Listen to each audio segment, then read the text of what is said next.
7:31, meteorologist Stephen Aarons is really keeping a close eye on the roads. Lots of issues this morning with this wet weather. Yeah, and again, it has turned slick. The last hour or so, it has gotten slick and frankly slick and hazardous here in the Tulsa Metro. Most of our roads at this point, not only just the city street roads and the bridges and overpasses, even some of the main highways have gotten deceptively slick. We've had a lot of crashes in Tulsa. This is Highway 169 and I-44. Northbound has been clogged up. I mean, I would avoid northbound 169 and I-44 if you could. Southbound has had crashes reported as well, and you can tell, look right here. This is looking on 169 I-44. You can see where just that dustiness snow accumulated on the outside or the inside lane there, and that is just enough to cause spinouts and crashes. We saw Brandon shot a minute ago, and he's on city streets. So just to give you a comparison, that highways and city streets are getting deceptively slick in many spots this morning. Sticking with the wide view on the traffic map because that tells a story, right? That's not a good look, and there are a lot more crashes than what's popping up on the map right now.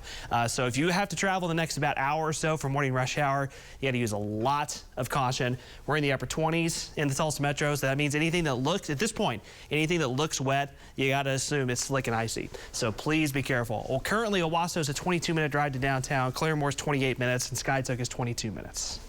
Thank you, Stephen. And we are monitoring the roads for you this morning as that rain and winter weather moves through green country. Photojournalist Gary Cruz has been out all morning long, has watched the transition from the snow to the wet and the icy. Gary, tell us where you are and what's going on there. Right now, I'm at I-44 and 169 intersection where they're getting ready to try to use a large wrecker to remove a semi-trailer. Okay. This was a bad spot that started about a half hour ago. It has bottlenecked 169 both directions. It also has affected I-44 in this area. If you're coming down Garnett, it's unbelievable the amount of traffic that is diverted by itself to Garnett and 21st Street, 31st Street. Everybody is trying to get off or get on.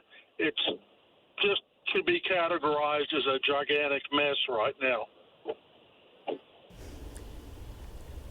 All right, Gary, thank you. Be safe out there. Definitely looks like a mess. Folks at home definitely want to give yourself extra time and really just slow down. You can stay up to date on the weather with our News on 6 weather app. It's free in the App Store. You can opt in for push alerts to get information right at your fingertips.